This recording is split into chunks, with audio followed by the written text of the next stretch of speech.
আপনাদের মাঝে আরেকটা নতুন ভিডিও নিয়ে চলে আসলাম। এটা একটা উৎসব, অন্য ধর্মের, কেউই খারাপভাবে নেবেন না। ভিডিওটা উপর থেকে করছি, যদি কেউ ভালো লাগে ভিডিওটা শেয়ার করবেন, লাইক করবেন। দেখেন অনেক লোকজন, বিভিন্ন ধরনের লোকজন আছে এই জায়গায়, অনেক দূর থেকে লোকগুলো আসছে। এই জায়গাটার নাম হচ্ছে ঢাকা বারোদি। দেখে ভালো লাগলো, সেই কারণে ভিডিওটা করলাম। যদি আপনাদের কেউ ভালো লাগে তাহলে এই জায়গায় আপনারা ঘুরতে আসতে পারেন।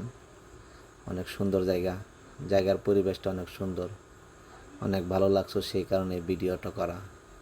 যদি আপনাদের কেউ ভালো লাগে ভিডিওটা শেয়ার করে দিবেন, আরেকজনের দেখার সুযোগ করে দেখেন। দেখেন কত রঙে রঙের মানুষ এই জায়গায় বৈশা, মোমবাতির মধ্যে আগুন ধরাইয়া বৈশা রয়েছে। দেখে ভালো লাগলো, সেই কারণে ভিডিওটা করা। অসাধারণ প্রকৃতির দৃশ্য আপনাদের মাঝে তুলে ধরলাম। দেখায় আপনাদের ভিডিওটা ঘুরাইয়া দেখেন, অনেক সুন্দর। এটা অনেক দূরে থেকে কিন্তু এই লোকগুলো আসে এই জায়গায়। একবার কি একটা মানতি আছে, সেই কারণেই